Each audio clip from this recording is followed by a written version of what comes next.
டைரக்டா இவர் பேரை சொல்லி சிஎம்ஓ உதயநிதியோ இயக்கத்தின் மூத்த முன்னோடிகளோ இதுவரைக்கும் எங்கேயும் முயற்சி தான் தெரியல. இவர் சொன்ன விமர்சனங்களுக்கு எதிர்வினை ஒரு சில இடங்கள்ல 2ஆம் கட்ட 3ஆம் கட்ட தலைவர்களிடம் இன்னைக்கு டிகே செல்வன் சொல்றாரு, நாங்க அதை புறந்தள்ளிட்டு போறோங்கிறார். விஜயனுடைய விமர்சனங்களை நாங்க புறந்தள்ளிட்டு நகர்கிறோங்கிறார். ஆனா கடும் எதிர்வினை அஇஅதிமுக தான் வருது. அதுக்கு என்ன காரணம்? அவர் ஒரு வார்த்தை சொன்னார், நீங்க அதை ரொம்ப முக்கியமா கேட்டீங்க.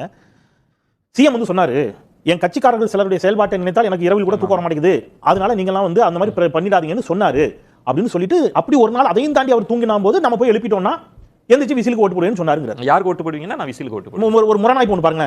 இப்ப உங்களால எனக்கு தூக்க வர மாட்டேங்குன்னு சிஎம் சொன்னாருங்கிறார். அப்ப நல்லா தூங்கிட்டாருன்னா என்ன அர்த்தம்? நல்லா அசந்து தூங்குறாருன்னா கட்சிக்காரங்களால எந்த பிரச்சனையும் இல்லைன்னு அர்த்தம். கட்சிக்காரங்களால எந்த பிரச்சனையும் இல்லாம ஒருத்தர் தூங்கிட்டு இருக்கிறவரு எதுக்கு உங்களுக்கு ஓட்டு பண்ணும்? எழுதி கொடுத்தவங்க ஸ்கிரிப்டை சரியா எழுதி கொடுக்க சொல்லுங்க. சரி, ஒரு வாதத்துக்கு வரேன் சார். அவர் மனசாட்சி உள்ளவர்.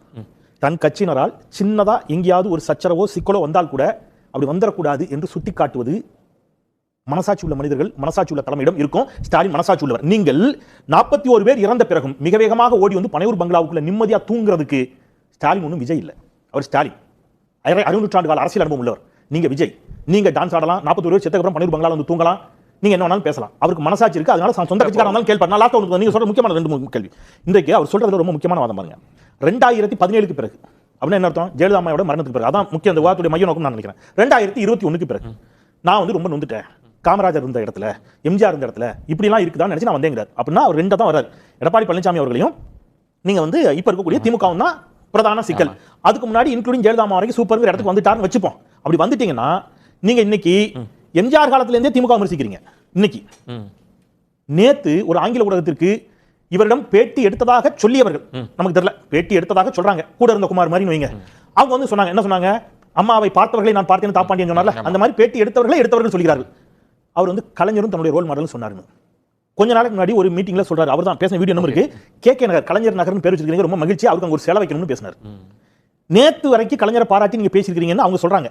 இன்னைக்கு நீங்க வந்து கலைஞரை திமுக ஆட்சி காலத்திலிருந்தே எம்ஜிஆர் ஆட்சி காலத்திலிருந்தே திமுக கிரிட்டிசிசம் பண்றீங்க. ஆனா ஸ்ட்ரைட்டா பின் பாயிண்டா யாரா 2 பேரும் சொல்றீங்கன்னா நீங்க வந்து எடப்பாடி பழனிசாமியும் ஸ்டாலின் அவர்களும் சொல்றீங்கன்னா, என்னுடைய கேள்வி, ஜெயலலிதாவுடைய ஆட்சி ஊழலற்ற ஆட்சியா? ஊழலுக்காக தண்டிக்கப்பட்டாரா இல்லையா ஜெயலலிதா? அந்த இடத்துல எல்லாம் கிரே ஏரியா இருக்கு. கிரே ஏரியாங்கிறது இல்ல. இன்னைக்கு வந்து அதை யார் கேக்குறா? அதிமுகக்குள்ள இருந்து அது வந்துச்சு. திண்டுக்கல் சீனிவாசன் சொல்றாரு, திண்டுக்கல் சீனிவாசன் சொல்றாரு, என்ன சொல்றாரு? செங்கோட்டையனை கூட வச்சு ஊழல் ஒழிக்க போறாங்க. செங்கோட்டையனே ஊழல் வழக்குல தண்டிக்கப்பட்டவர் தான். அம்மா புண்ணியத்துல பொழைச்சு வெளில வந்தாரு, அம்மா தான் காப்பாத்துனாங்கிறார். அந்த செங்கோட்டையனை வச்சிருக்காங்கிறார்.